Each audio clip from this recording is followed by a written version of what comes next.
Ang respeto ay hindi lang dapat na ibinibigay sa kapwa natin. Dahil sa lahat ng oras, hindi ito dapat na mawala para sa ating sarili kung gusto nating irespeto rin tayo ng ibang tao. Ikaw, kapuso, hanggang saan ang kaya mong gawin para sa taong mahal mo? Kung hindi natin kayang respetuhin ang ating sarili, mawawalan din ng dahilan ang ibang tao na irespeto tayo. Ang respeto kasi parang pagmamahal na kailanman ay hindi natin dapat na ipinagdadamot sa ating sarili. Ang sulat na babasahin natin ngayong araw ay pinadala ng ating kabarangay na si Aya. Isang babaeng walang ibang ginawa kung hindi ang magmahal lang ng totoo. Kaya naman dumating siya sa punto na halos nakalimutan niyang pahalagahan ang kanyang sarili. Ang palagi lang kasi niyang iniisip ay kung paano magiging masaya ang taong minamahal niya. Hanggang sa dumating ang araw na siya na mismo ang makaramdam na hindi na tama ang pagmamahal na ibinibigay niya sa kanyang karelasyon. At kung kailan handa na siyang piliin ang sarili niya, saka naman siya mahihirapan dahil ayaw na siyang pakawalan ng karelasyon niya.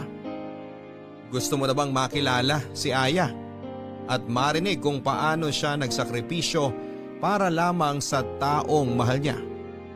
Handa ka na bang mainis at maiyak sa kwento ng buhay niya? Kagaya ka rin ba niya na todo-todo kung magmahal? Yung tipong wala nang tinitira na pagmamahal at respeto para sa sarili mo? O mas pipiliin mong makalaya sa isang relasyon na ikaw na lang mag-isa ang nag-e-effort?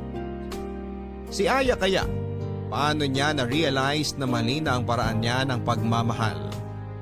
Nagsisi kaya siya na sarili naman niya ang pinili niya kesa sa taong mahal niya? Malalaman natin ang landas na pinili niya dito sa mga kwento ng pag-ibig, buhay at pag-asa sa nangungunang Barangay Love Stories. Dear Papa Dudut, kapag nagmahal tayo ng ibang tao ay hindi natin sila dapat na minamahal ng higit pa sa ating sarili. Dahil pwedeng unti-unti nating makalimutan na irespeto ang sarili natin kapag sinimulan na nating paikutin ang ating mundo sa ibang tao. Magandang araw Papa Dudut at sa mga kagaya ko na palaging nakikinig sa live stream ng inyong programang Barangay Love Stories. Itago niyo na lamang po ako sa pangalang Aya. 25 years old, taga Negros Occidental at nagnenegosyo ng mga beauty product. Matagal niyo na rin po akong tagapakinig at dahil halos lahat ng kwentong inyong iniere ay talaga namang nakapag-iiwan ng malaking aral sa buhay.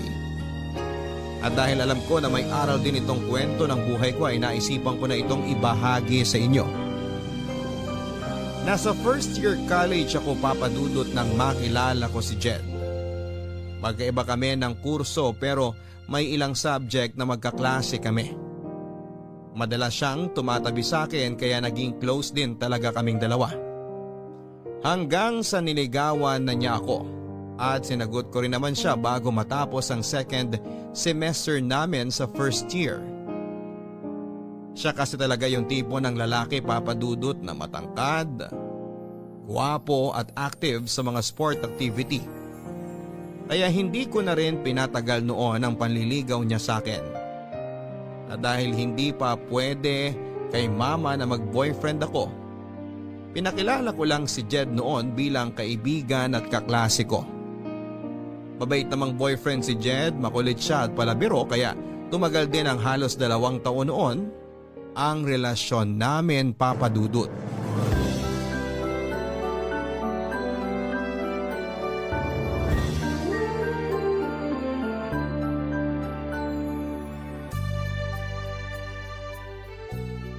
Grabe, babe! Ang ganda na pagkakasulat mo dito sa reaction paper ko. Hindi naman masyado. Sinimplihan ko na nga lang ang mga salita na ginamit ko dyan eh. Ang ganda kaya! Buti na lang talaga tinulungan mo ko dito. Kasi sobrang tamad ko talaga sa paggawa ng reaction paper eh. Iba kasi ang mga trip mo na gawin, babe. Saka doon ka mas active sa mga subject na may kinalaman sa sport. Kaya kinakatamaran mo lang talaga yung mga ganitong pagsusulat. Sa bagay, tama ka dyan. Pero babe, thank you talaga ha. Alam mo, kanina ka pa nagpapasalamat sa akin. Reaction paper lang yung ginawa ko kaya hindi mo kailangan na paulit-ulit na mag-thank you. Hindi lang naman ako nagta-thank you para sa reaction paper na yan eh. Eh para saan pa? Para sa pagiging best girlfriend mo sa akin. I love you, babe. I love you too, babe. Sobra. Pakis nga.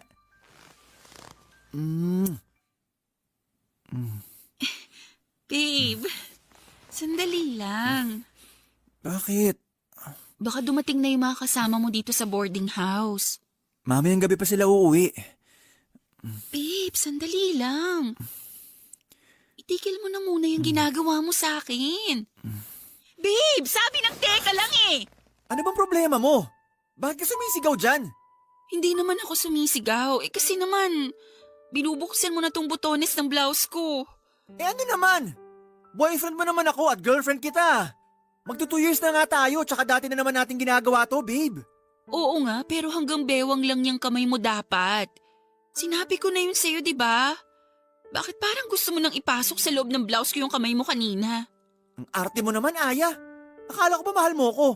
Mahal kita, Jed. Alam mo naman yun. Kung mahal mo ko, bakit nag-iinerte ka ngayon? Magdadalawang taon na tayo magkarelasyon pero parang wala ka pa rin tiwala sa akin. Babe, alam mo namang hindi totoo yung sinasabi mo.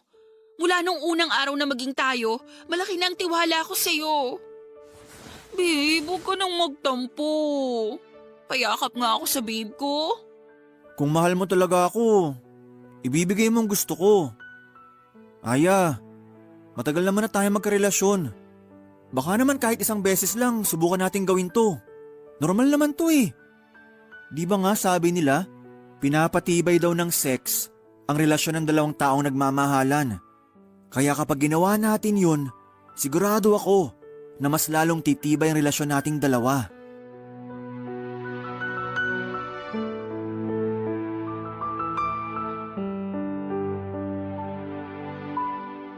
Papadudod sinubukan ko pang tumanggi sa gustong mangyari ni Jed ng araw na yon.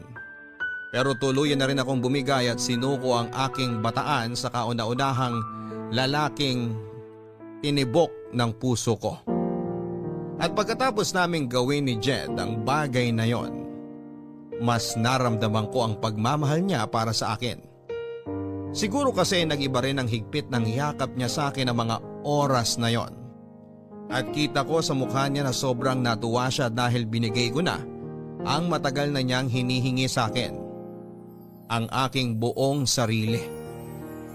Ang sabi ni Jed ay isang beses lang naming gagawin yon, Papa Dudut. Isang beses lang kaming magsisiping dahil gusto niya lang daw talagang mas pagtibayin ito ang relasyon naming dalawa. Kaya lang sa tuwing magkasama kami sa boarding house niya at walang ibang tao doon kung hindi kaming dalawa lang ay madalas niya akong kinukulit na gawin namin ang bagay na yon. Ayoko na rin sanang ulitin namin yon pero hindi ko siya matanggihan. Lalo na kapag nagtatampo na siya. Kaya ilang beses na rin namin ginawa ang pagsisiping sa boarding house nila o kaya sa mumurahing hotel na pinupuntahan namin. May mga motel kasi siyang alam na tumatanggap ng mga nag-check-in kahit mga estudyante pa lamang o naka-uniform pa. Kaya tuwing monthsary namin ay hindi pwedeng kay Jed na walang mangyayari sa aming dalawa, Papa Dudut. Happy 2nd anniversary, babe! Happy anniversary din, babe. Thank you kasi pumayag ka na dito tayo sa motel mag-celebrate ng anniversary natin. Syempre naman, request mo to eh. Sa kabuti na lang din, isa lang ang klase ko ngayon. Kaya mas mahaba ang oras na magkasama tayong dalawa. Babe, sana hindi ka magsawa sa akin ha. Bakit naman ako magsasawa sa'yo? Mahal na mahal kita.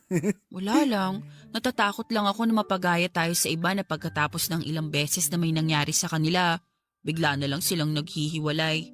Huwag kang mag-alala. Hindi ako kagaya ng mga nababasa mo sa pocketbook o napapanood mo sa teleserye na pagkatapos makuha ang gusto niya sa isang babae, bigla na lang mangiiwan sa ere. Ang tagal na kaya nating dalawa. At sigurado na ako na ikaw na talaga ang babaeng gusto kong pakasalan at makasama sa habang buhay. Talaga, babe? Oo, mahal na mahal kita eh. Ako rin. Sobrang mahal kita, babe. Yan ang gusto ko sa'yo eh. Yung palagi ko naririnig kung gaano mo ako kamahal. Basta babe, magtiwala ka lang sa akin ha. Promise, hindi ako mawawala sa buhay mo. Ang sarap naman pakinggan nun, babe. Pakiramdam ko tuloy. Sobra mo talaga akong mahal. Yun ang totoo babe. At hindi na magbabago yun kahit kailan. Kiss ko nga yung maganda kong babe. Ay, teka. Oh, Munti ko na makalimutan to. babe, ano yung ginagawa mo? Lagay ko lang tong cellphone ko dito malapit sa atin. Pero bakit? Kasi gusto ko makuna ng video tong gagawin natin. Babe, ayoko ng ganyan. I-off mo na yung cellphone mo. Ngayon ko lang naman gagawin to. Pagbigyan mo na ako. Pero ayoko nga ng ganyan.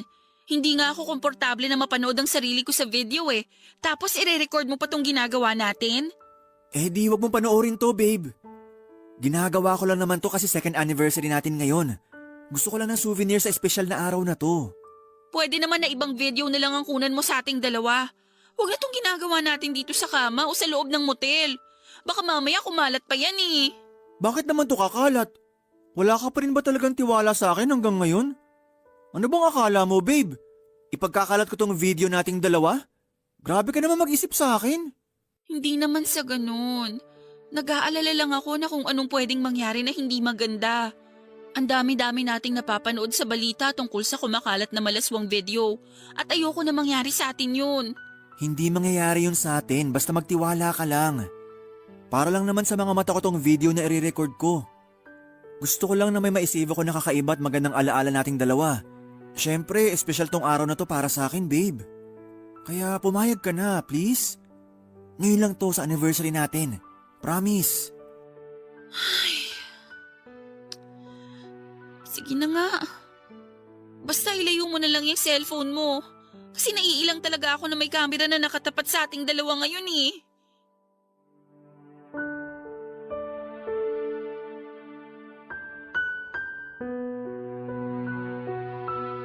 Papadudot, ayoko talagang gawin yon, kaya lang ayoko rin na mag-away pa kami ni Jed sa second anniversary naming dalawa.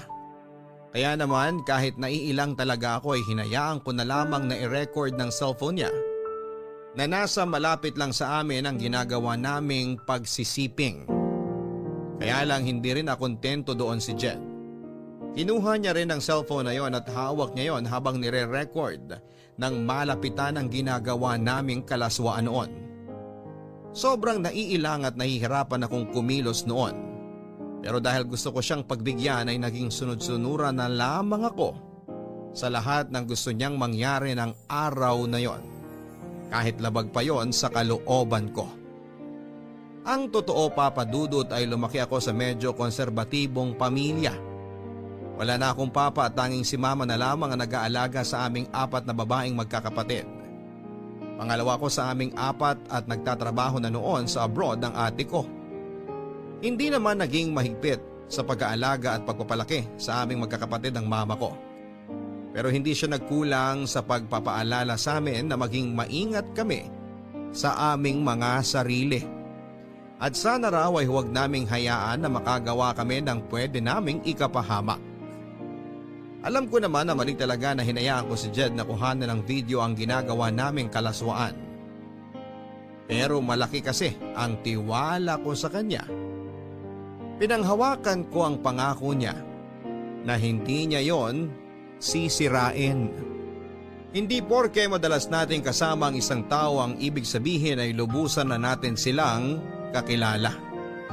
Dahil ang ugali ng tao ay parang panahon na anumang oras ay pwedeng bigla na lang magbago. Yun ang sabi nila, Papa Dudut, na napatunayan kong totoo dahil sa biglang pagbabago ng ugali ng boyfriend kong si Jed.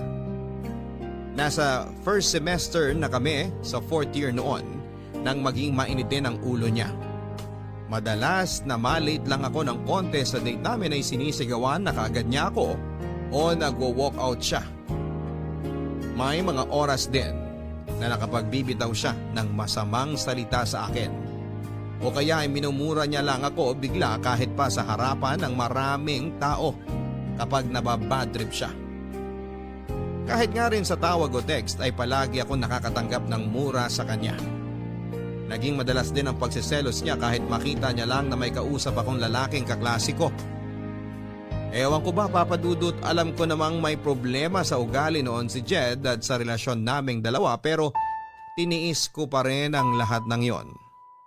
Ayoko kasi siyang mawala sa akin at ayoko na matapos ang relasyon naming dalawa.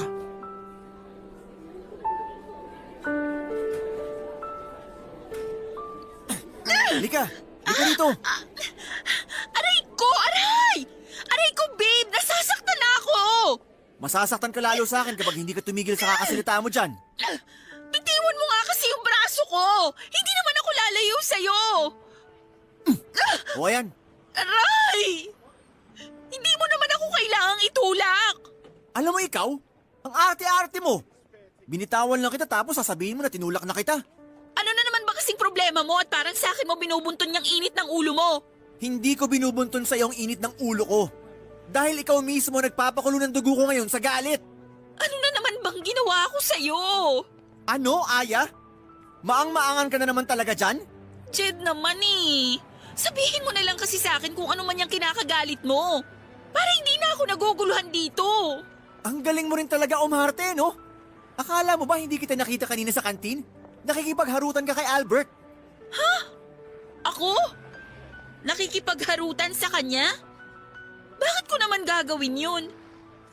Jed, kaya lang naman kami magkasama ni Albert. Kasi kagrupo namin siya ni Tess sa thesis namin. Ayan! Diyan yung nag-uumpisa, di ba? Yung kunwari gagawa kayo ng thesis. Pero ang totoo, naglalandian na kayong dalawa. Saan mo ba napupulot yung mga sinasabi mo na yan? Bakit? Hindi ba totoo? Siyempre hindi. Bakit ko naman gagawin yun? Boyfriend kita.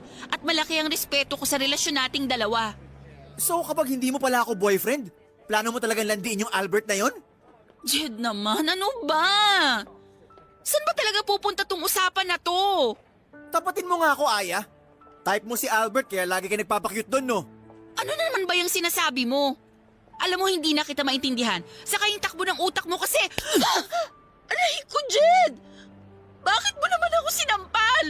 Kasi isang tanong lang ang binigay ko, pero ang dami mo nang sinabi. Aya! Ano ba nangyayari dito? Wala, Tess. May pinag-uusapan lang kami ni Jed. OMG! Bakit dumudugo yan labi mo? Sinakta ka na naman ba ng walang yang to? Pwede ba, Tess? Huwag ka nga makialam sa pag-uusap namin ng girlfriend ko. Hindi ako makikialam kung hindi mo siya sinasaktan. Tess, tama na yan. Hindi naman talaga ako sinaktan ni Jed. Talaga? Hindi? Kahit ang pula ng pisngi mo at may sugat pa yung labi mo? At ikaw naman, Jed, kung gagawin mo lang punching bag tong kaibigan ko, mabuti pa umalis ka na lang dito. Alam mo, Tess, napaka-pakialamera mo talaga. Mabuti pa nga na magsama na lang kayo ng kaibigan mo. Diyan na kayo. Jed, sandali! Hindi pa tayo tapos mag-uusap. Ay, ano ba? Sinaktan ka na nga ng lalaking yan tapos gusto mo pang habulin? Tess naman eh! Bakit kasi nakialam ka pa sa pag-uusap naming dalawa? So ngayon, kasalanan ko pa pala na concerned ako sa'yo. Wow ha? Alam mo, Aya, nakakalimutan mo na yatang tao ka at hindi bagay na tagasalo ng galit, inis o pananakit ng gagong boyfriend mo na yan, ha? Kung mahal mo yung boyfriend mo, huwag mo naman sanang kalimutan na mahalin at irespeto yung sarili mo para lang dyan sa lalaki na yan.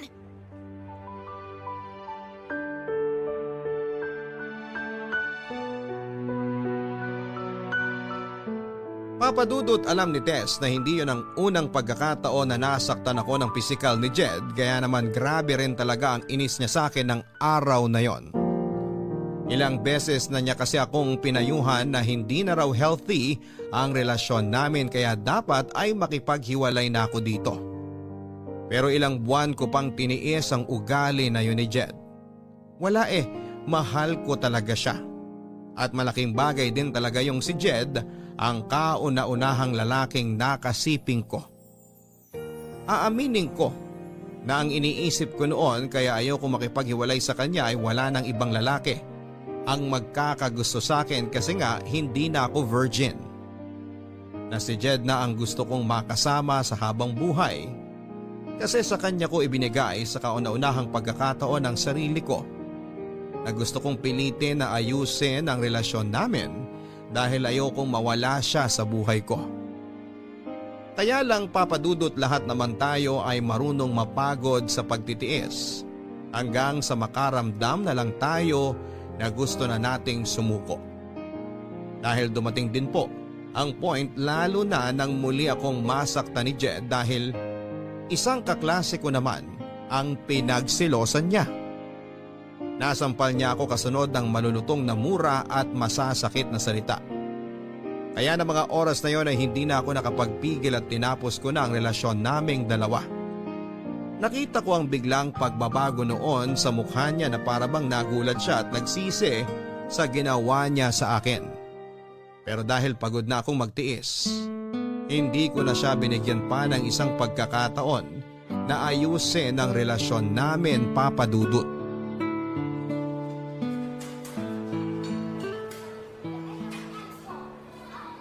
Tess, nasan ka na?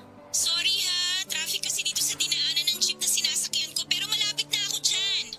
Okay, si Albert mukhang malilate din kasi ang sabi niya sa text kanina, hindi raw kaagad siya makakaalis ng bahay nila. Natagalan daw kasi yung ate niya sa pamamalengke kaya hinihintay niya pang makauwi para may makasama ang mga pamangkin niya bago siya umalis. Naku, pasensya ka na, ang tagal mo tuloy naghintay sa amin ni Albert. Ayos lang, sisimulan ko na rin munang i-edit yung mga dapat na ayusin para sa thesis natin. Para pagdating nyo, ipapabasa ko na lang sa inyo. Okay, text kita kapag nakababa na ako ng jeep. Sige, ingat ka. Bye! Babe, Anong ginagawa mo dito, Jed? Saka paano mo nalaman kung nasan ako ngayon? Sinusundan mo ba ako? hindi. May pinuntahan lang ako dyan sa malapit tapos nakita kita dito kaya nilapitan kita. Babe, please. Mag-usap naman tayo kahit saglit lang. Wala akong oras sa'yo, Jed. Malapit na ang deadline ng thesis namin kaya kailangan naming asikasuhin to. Saka pwede ba? Break na tayo kaya tigil-tigilan mo na yung pagtawag sa akin ng babe. Okay, fine. Hindi na kita tatawagin, babe. Pero please naman, wag mo na akong i-block sa Facebook o sa ibang social media account mo. Account ko yon kaya gagawin ko ang lahat ng gusto ko. Aya, hindi mo na ba talaga ako kayang bigyan ng chance? Ilang beses na kitang pinagbigyan noon at sinabi ko na kung anong problema sa'yo at sa relasyon nating dalawa. Pero hindi ka pa rin nagbago at lumala pa yung pagiging seloso mo at pananakit mo sa akin. Pero baka naman pwede mo pa ako pagbigyan kahit isang pagkakataon na lang. Hindi yung parang ang bilis mo akong binitawan kagaya nito. Ilang chance pa ba ang gusto mo, Jed? Hinaya ako ng ilang beses mo kung saktan noon kasi inakala ko na pwede pa nating maayos ang lahat. Pero nakakapagod ka ng pagbigyan. Kaya sorry kung hindi ko na talaga kayang ibigay ang hinihingi mong pagkakataon para ayusin ang relasyon natin. Hindi. Hindi ako papayag na mawala ka sa akin.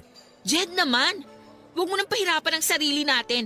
Mag-move on na lang tayo pareho. Pero hindi ko nga kayang gawin yung sinasabi mo. O sige. Ayaw mo makipagbalikan sa akin?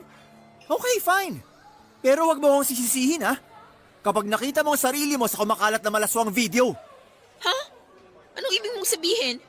Alam mo kung anong tinutukoy ko, Aya. Kaya pag-isipan mo tong mabuti. Makikipagbalikan ka sa akin? O may malaswang skandal mo nakakalat sa school natin?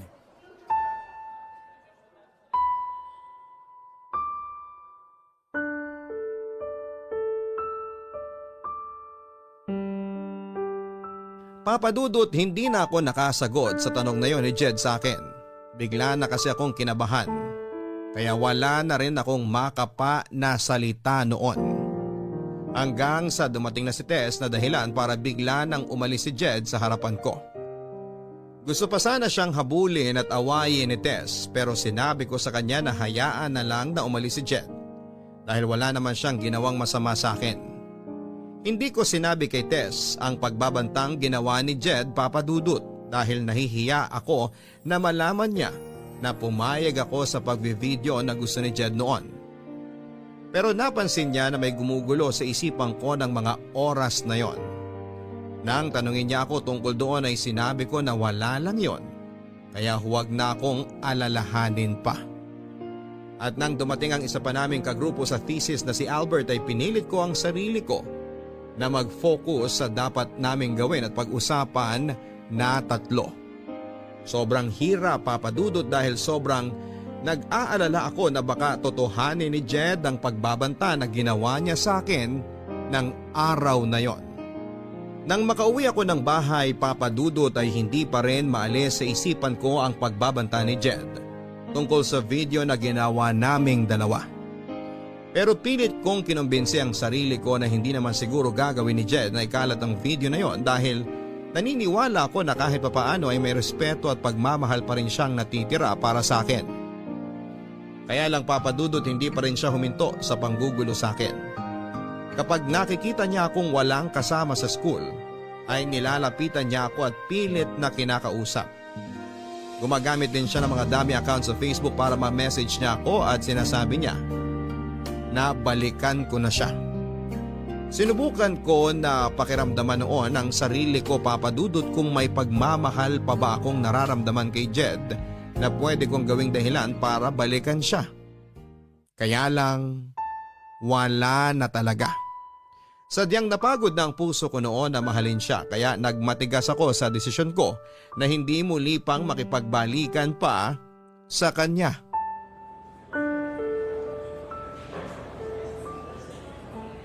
Hello, sino to? Hi babe! Kumusta? Jed, ikaw na naman? Oh, teka. Relax ka lang babe. Jed, pangatlong palit ko na ng SIM card to. Paano mo ba nalalaman tong bagong cellphone number ko? Nakalimutan mo yata na marami tayong common friends. Ewan ko sa'yo. Wala naman tayong dapat pag-usapan kaya ibababa ko na tong... Oops! Huwag mong ibababa tong tawag. Dahil kung hindi, magsisisi ka talaga. Matagal na akong nagsisi at yun yung araw na hinayaan kong pumasok ka sa buhay ko. Grabe ka naman, Aya. Kung makapagsalita ka, parang hindi kita napaligaya sa kama. Pwede ba? Kung mambabastos ka lang, humanap ka na ng ibang kakausapin mo kasi wala akong panahon sa'yo. Ikaw nga ang gusto kong kausap. Kasi nami-miss na kita, babe. Kaya bumalik ka na sa akin. Please? Hindi mo na ako madadaan sa mga paglalambing mo na yan. Sige na, bye! Buwisit talaga yung lalaki na yun kahit kailan. Aya, nandito ka lang pala sa kantin. Kanina pa kita hinahanap. Bakit hindi ka na lang nag-text para itanong kung nasan ako? Ay, oo nga no. Bakit ba hindi ko naisip yan kanina? Sorry ha, sobrang natataranta kasi ako sa paghahanap ko sa iyo eh. Okay lang, Tess. Pero bakit ganyan ang mukha mo? Para kang nag-aalala na hindi ko maintindihan. OMG, ibig sabihin hindi mo pa talaga napanood? Ha? Ang alin ba? Yung ano... ano kasi? Tess, ayusin mo hayang sinasabi mo. Mas lalo kitang hindi naiintindihan eh. Ay, sige na nga, eto na. May pinadala kasing video sa akin yung classmate natin. Anong video naman yun? Ano kasi, video mo, Aya. Ha? Video ko? Ayoko sanang panoorin kaya lang. Pinipilit kasi nila ako na ikaw yun eh. Kaya pinanood ko na, tapos... May kopya ka ba ng video na yon? Oo, pero Aya, alam ko naman na hindi mo gagawin yun at saka... Panood na lang ako, please. Oo, sige. Eto, nandito sa cellphone ko. Panoorin mo.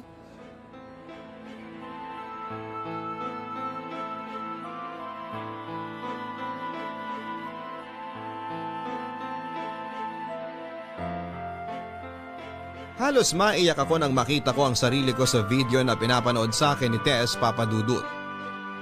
Tinotoo pala talaga ni Jed ang ginawa niyang pagbabanta sa akin na ipagkakalat niya ang video ko. Ang malaswang video na kinuhanan ni Jed noong magkasama kaming dalawa sa isang motel. Kaya lang sa video na yon, Papadudut, halos mukha at katawang ko lang ang kita dahil edited na yon. At pakiramdam ko noon ay bigla na lang akong pinagtinginan sa loob ng kantin at pinagbubulungan kahit naka-earphone naman ako ng mga oras na yon. Bigla tuloy akong umalis ng kantin at pumunta na lamang sa may likod ng gym kung saan ay sinundan naman ako ni Tess.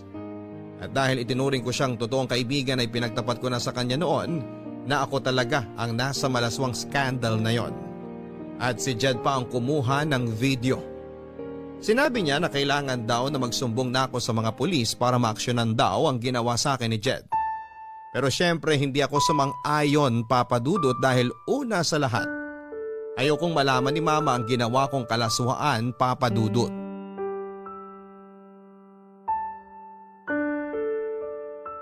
Girl, hindi ka na naman pumasok sa klase natin kanina. Masama kasi yung pakiramdam ko pero medyo okay naman ako ngayon. Sigurado ka ba na ayos ka lang? Oo, wag ka mag-alala sa akin kasi nandito lang din naman ako sa bahay. Paano naman ako hindi mag-aalala sa'yo? 2 araw ka nang hindi pumapasok sa mga klase natin. Oo nga pala, Aya. Sinabi sa akin ng advisor natin na gusto ka raw niya makausap tungkol sa... doon sa kumakalat na video mo. Mukhang hindi na rin talaga ako makakabalik pa sa school. Alam naman kasi natin na hindi nila tinutolerate yung ganitong issue sa isang estudyante. Expulsion din ang diretso ko dahil sa ginawa ni Jen sa akin. Baka naman may iba lang siyang gustong sabihin sa'yo. O kaya, kailangan lang niya ng paliwanag mo tungkol dun sa video. Sabi ko naman sa'yo isumbong mo na siya sa advisor natin o kaya sa mama mo para maturuan ng leksyon yung Jed na yan. Alam mo naman na hindi ko kayang gawin yan. Kasi ayoko malaman ni na mama ang nangyari sa akin o yung tungkol sa kumakalat ko na video. Nakakainis lang kasi ang kakapalan ng mukha ng ex-boyfriend mo. Dapat siyang ma-expel dito sa school natin. Ay, pero Aya, ito payo ko lang naman sa'yo ha. Siguro sabihin mo na sa mama mo kaysa naman sa iba pa niya malaman yung nangyayari sa'yo ngayon. Ewan ko, Tess. Bahala na.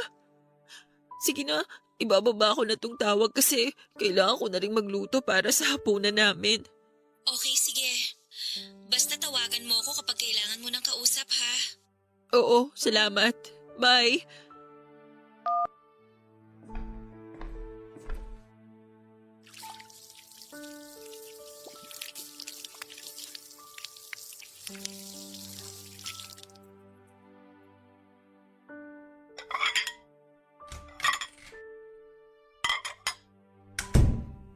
Aya?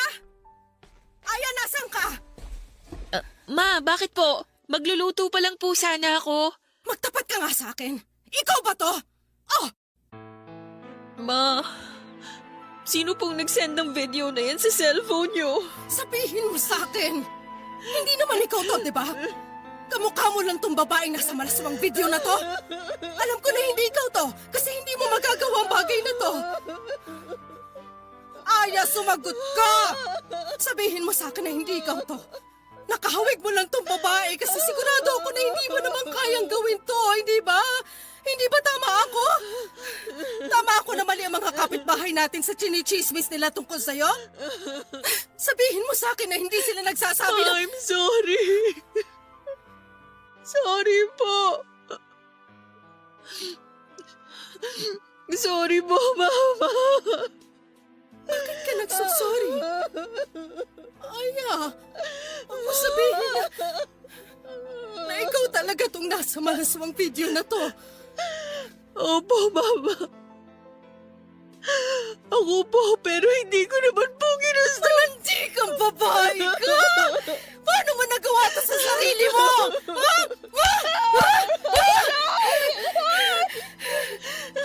Ilang ulit ko kayong pinapaalalahanan ng mga kapatid mo na huwag gumawa ng kalokohan dahil puro babae kayo.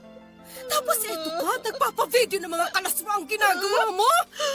Mama, hindi ko naman po ginusto na kumalat yung video na yan. Kahit na, napakalanting mo pa rin.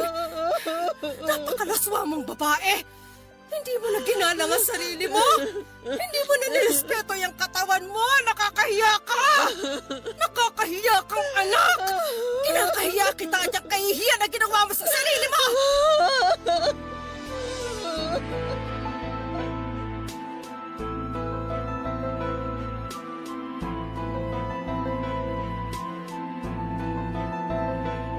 Papadudot yon ang kauna-unahang pagkakataon na nasaktan ako ni Mama ng pisikal at mapagsabihan ng masasakit na salita.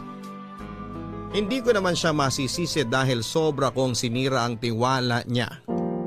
Sinubukan ko siyang yakapin habang paulit-ulit akong humihingi ng tawad sa kanya. Pero pilit niya lang akong tinutulak hanggang sasabihin niya na huwag na raw akong lalabas ng bahay dahil kinakahiya niya raw na may anak siyang malaswa ang pag-uugali. Doon ko nalaman, Papa Dudut, na hindi lang pala sa mga kaklase ko si Nen ni Jed ang skandal ko, kung hindi pati na rin sa mga pinsang ko na nakilala niya noon. Kaya kumalat na rin yon pati na sa iba pa naming kamag-anak at pati na rin sa mga kapitbahay namin. Pinagkalat niya ang video ko gamit ang kanyang dummy account sa Facebook. Sinubukan kong tawagan si Jed pero hindi na niya sinasagot ang tawag ko. Gusto ko kasing makiusap sa kanya na hinto na niya ang ginagawa niyang pagpapakalat ng video. Gulong-gulo na talaga ang isipan ko kung ano ang dapat kong gawin noon, pero dahil alam ko na masyado nang mabilis ang pagkakalat ng balita, alam ko rin na hindi ko na mapipigilan pa ang pagkalat ng skandal ko sa social media at iba't ibang panig ng mundo, Papa Dudut. Mula nang malaman ni Mama ang tungkol sa kumalat na skandal ay hindi na ako halos nakalabas ng bahay, Papa Dudut. Hindi dahil sa ayaw ni Mama na lumabas ako, kung hindi dahil ako mismo ang nahihiya sa nangyari. Pakiramdam ko kasi lahat ng taong nakakakilala sa akin ay alam na ang tungkol sa skandal ko. Hindi na rin talaga ako pumasok sa school noon dahil alam ko na lahat ng estudyante doon ay napanood na ang malaswang video ko at pwede rin na ma-expel ako dahil sa issue na yon. At nag-deactivate na rin ako ng social media account ko dahil napuno na ng mga message na tungkol sa skandal ang inbox ko. Nang makausap ko naman ang ate ko na nasa abroad ay halos maiyak din siya sa galit habang pinagsasabihan ako, Papa Dudut. Wala naman akong ibang nagawa noon kung hindi ang paulit-ulit na mag-sorry sa kanya. Si Mama naman ay hindi na rin ako masyadong kinikibo sa bahay. At hindi ko rin masyadong kinakausap noon ang dalawa kong kapatid. Pareho silang nasa high school noon kaya alam ko na aware na rin sila tungkol sa video ko.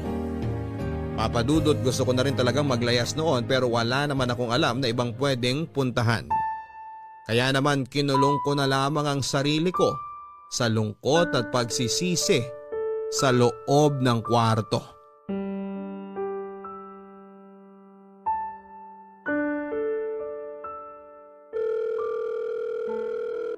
Sagutin mo na yung tawag ko, please.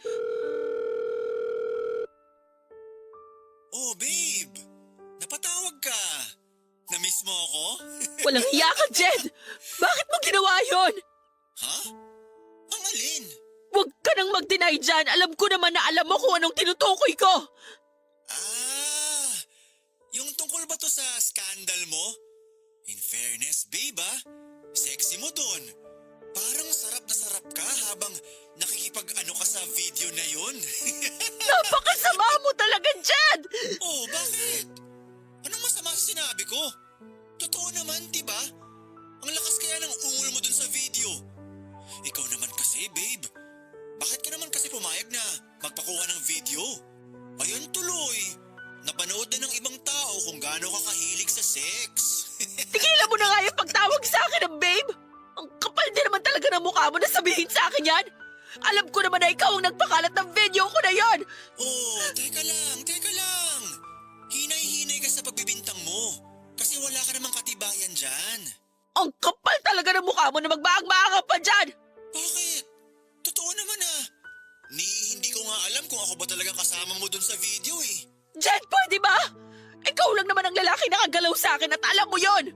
Kaya huwag kang mag-imbento ng kwento dyan! Aya, paano ko naman masisiguro na ako talagang kasama mo sa video na yun?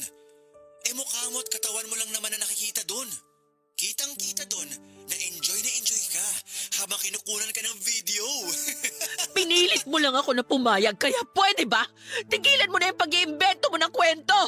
Kung napilitan ka lang talaga, bakit ang lakas ng ungol mo dun sa video? Hindi ba dapat nagpupumiglas ka?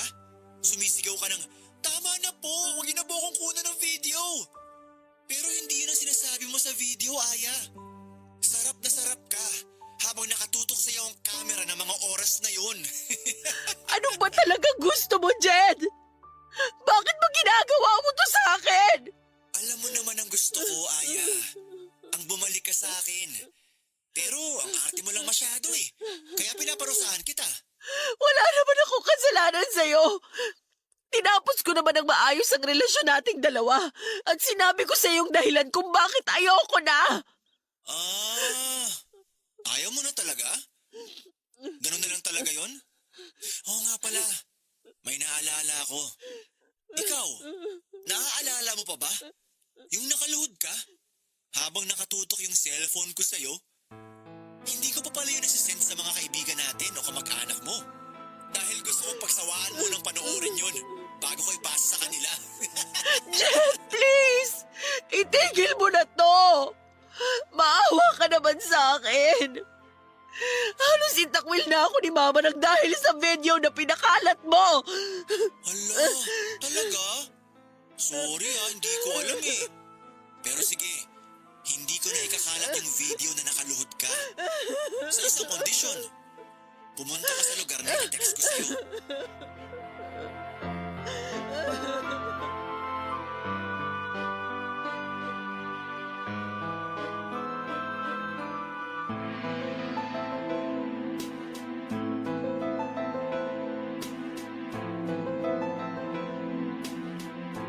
Papadudot gustong makipagkita ni Jed sa akin sa isang motel para raw makapag-usap kami.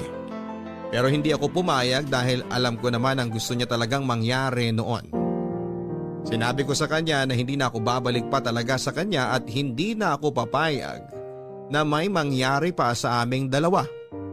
Hindi na rin ako nakapagpigil at nailabas ko na ang lahat ng sama ng loob ko sa kanya.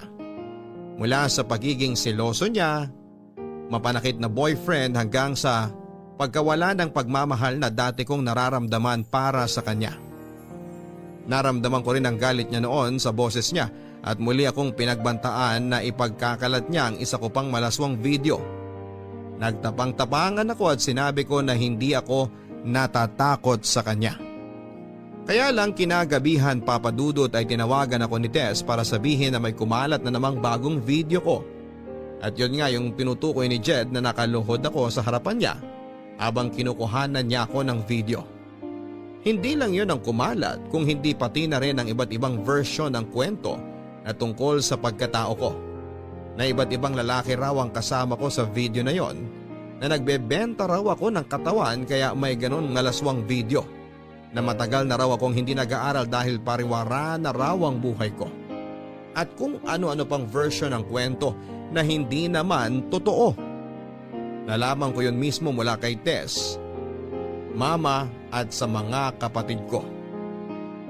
Lalo tuloy akong kinamuhian ni Mama dahil inakala niya na totoo ang mga chismis na yon. Lalo rin akong nagalit noon sa sarili ko. Pakiramdam ko noon ay pati ako ay nandidiri na sa katawan ko dahil sa video na yon. Para bang nawala na ako ng kakampi at dahilan para mabuhay dahil puro kahihiyan na lamang ang binibigay ko kina Mama. Papadudot, alam kong mali pero dahil sa sobrang na-stress at na-depress na ako sa nangyayari sa buhay ko ng mga oras na yon, ay hindi ko na napigilan ang sarili ko na subukang tapusin ang buhay ko. Nasa kwarto lang ako noon at inabot ko ang cutter mula sa pencil case ko. At doon nga ay sinimulan ko ng laslasin ang pulso ko.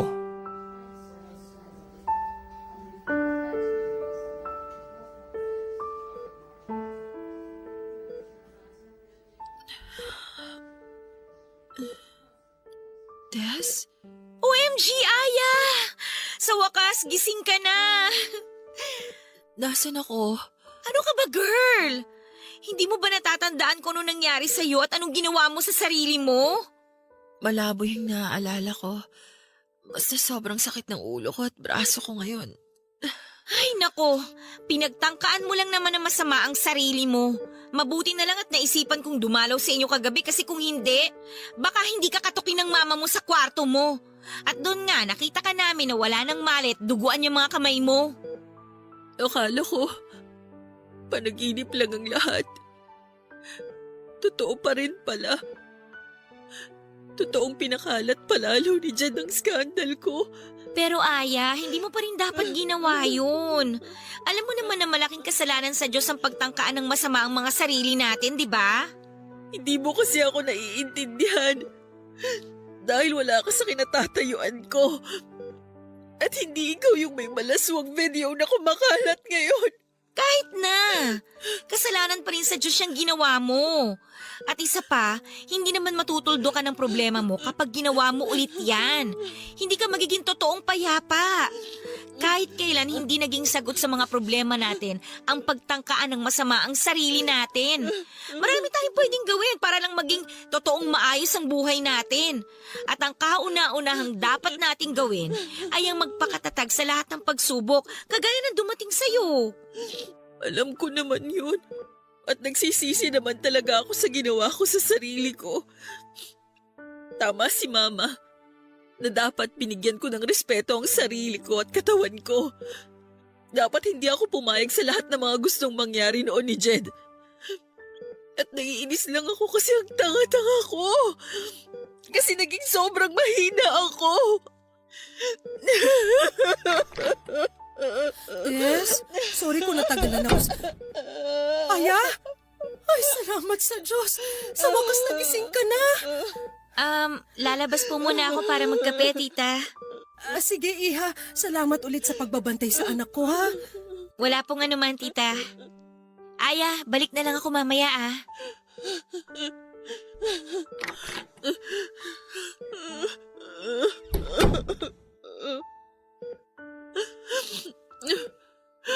Mama, sorry po. Sorry po kasi binigyan ko na naman po kayo ng problema. Sorry po kasi nagiging pabigat na po ako sa inyo. Sorry po sa ginawa ko. Sorry po talaga. Shh! Tama na. Huwag ka nang umiyak. Wala na po akong ibang binigay sa inyo kung hindi puro problema at kahihiyan na lang po, Mama. Pero maniwala po sana kayo na nagsisisi na po ako sa lahat ng naging pagkakamali ko. Hindi po ako masamang babae kagaya ng sinasabi ng ibang tao.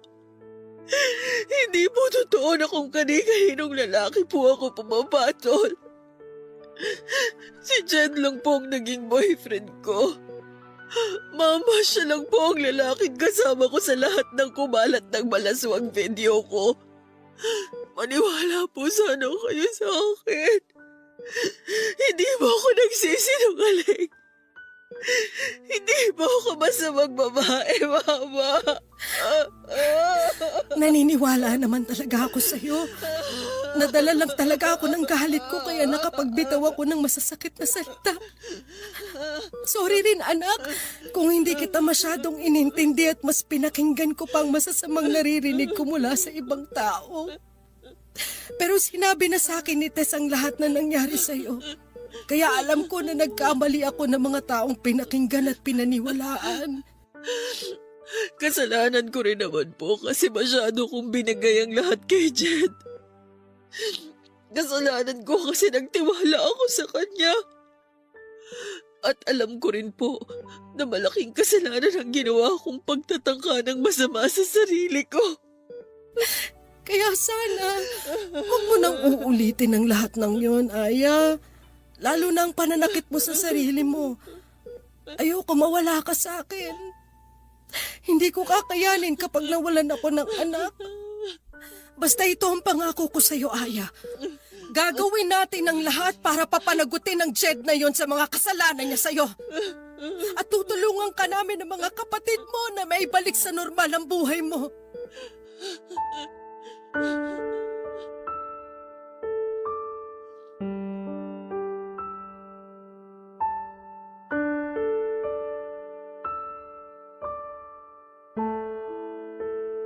Papadudot nang makalabas ako ng ospital ay naglakas loob na akong sampahan ng kaso si Jed. Gusto ko na rin kasing matapos ang panggugulong ginagawa niya sa akin noon at isa pa, pinaramdam na nina mama sa akin noon na sosuportahan at tutulungan nila akong maibalik ang normal na buhay ko. Nang magsumbong kami sa mga pulis ay sinabi nila na kailangang mahuli si Jed sa akto ng pamba-blackmail sa akin para tuluyan namin siyang makasuhan tungkol sa pagpapakalat niya ng skandal ko. Kaya naman ang muling mag-text si Jed tungkol sa isa pang video ko na sinasabi niyang ipagkakalat niya. Sinabi ko na makikipagkita na ako sa kanya at papayag na ako sa gusto niyang mangyari. At sa araw na dapat ay pagkikita naming dalawa ni Jed ay doon natapos sa panggugulo niya sa akin dahil kasama ko ang mga pulis na humuli sa kanya. Grabe ang iyak ko nang muli kaming magkaharap ni Jed sa presinto, Papa Dudut. Saglit ko siyang nasampal, nasabunutan at nasigawan. Pati si Mama ay galit na galit din sa kanya, pero mas nangibabaw ang mga sigaw ko noon habang kausap ko siya. Sa mahigit 2 taon kasi ng relasyon naming dalawa ay wala akong ibang ginawa kung hindi ang mahalin siya at gawin ang lahat ng gusto niya.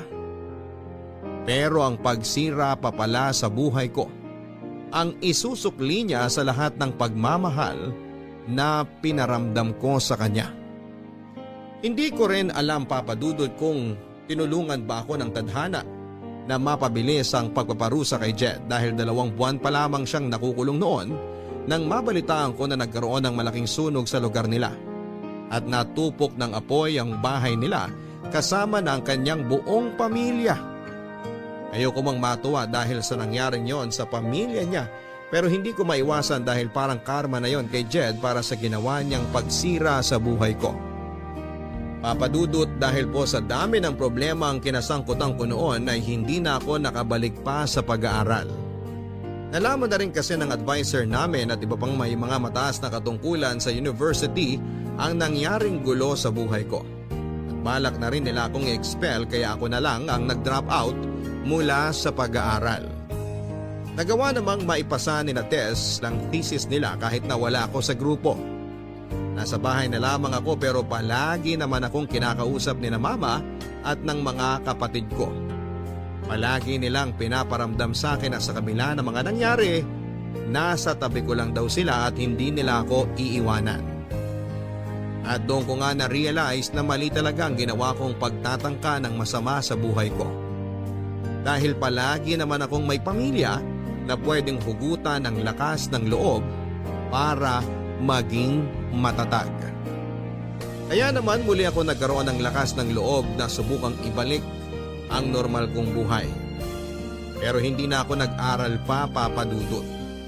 Inayos ko ang sarili ko at nagpatuloy ako sa buhay ko at nagsimula na lang ng isang negosyo. Hindi naging madali ang lahat ng ito at may mga oras noon na naririnig kong pinag-uusapan ng ibang taong tungkol sa malaswakong skandal. Pero nagpakatatag ako at pilit kong pinakita sa lahat na ang mga taong nadadapa ay kayang bumangon at muling magpatuloy sa paglalakad. 5 taon na rin, Papa Dudut, ang nakakalipas mula na mangyari ang lahat ng ito sa buhay ko. Alam ko na nasa internet pa rin ang ibang kopya ng malalaswakong video pero wala na akong pakialam pa. Kasi hanggang ngayon ay pinagdudusahan pa rin ni Jed sa loob ng bilangguan ang ginawa niyang pagsira sa buhay ko. Hindi ko na mabubura pa ang nagawa kong pagkakamali pero ang mahalaga, hindi ko na yon uulitin pa. Maraming salamat po sa pagbabasa ng sulat ko, Papa Dudut, at sana'y makapag-iwan ng aral sa mga kapuso natin na nakinig sa aking kwento, ang storya ko. Na anumang oras lahat tayo ay pwedeng madapa at magkamali. Pero palaging may pagkakataon na muling bumangon para lumaban sa hamon ng buhay. Ang inyong forever kapuso at kabarangay, Aya. Kapag nagmahal tayo ng ibang tao ay palagi tayong magtitira ng kalahating porsyento o higit pa na pagmamahal para sa ating mga sarili, para hindi mawala ng dahilan ng ibang tao na irespeto tayo. Maraming salamat, Aya, sa pagbabahagi mo ng sulat mo dito sa aming programa. Hindi talaga biro ang pinagdaanan mo sa ginawa sa iyo ng dati mong karelasyon. Yung binigay mo sa kanyang lahat ng tiwala at pagmamahal mo pero ipapahama ka lang pala niya sa huli. Mabuti na lang at may mga tunay kang kaibigan at mga pamilya na hindi ka iniwang nag-iisa. Tama ka sa mga sinabi mo na sila ang dapat mong kinukuhanan ng lakas ng loob sa tuwing pakiramdam mo ay nangihina ka na. Pero sa susunod na maramdaman mo na para bang wala kang kakampi sa mundong ito ay magdasal ka lamang, Aya, no? Magdasal ka at ipararamdam sa iyo ng buong may kapal. Kailanman ay hindi ka nag-iisa dahil kasama mo siya at ang paggabay niya. Mga kapuso, alam naman natin kung ano ang tama sa mali, kaya kahit gaano pa natin kamahal ang isang tao, kung sadyang mali ang ginagawa o pinapagawa niya sa atin, matuto tayong manindigan sa tama at sa sarili nating desisyon. Para sa bandang huli ay hindi tayo mapahamak at wala tayong dapat na pagsisihan. Hanggang sa muli, ako po si Papa Dudut sa mga kwento ng pag-ibig, buhay at pag-asa dito sa Barangay Love Stories number 1. Mga kwento ng pag-ibig, kwento ng pag-asa at mga kwento ng buhay dito sa Barangay Love Stories. Love Stories. Forever! Forever! Nagustuhan ng iyong napakinggan? Ituloy yan via live stream sa www.gmanetwork.com/radio.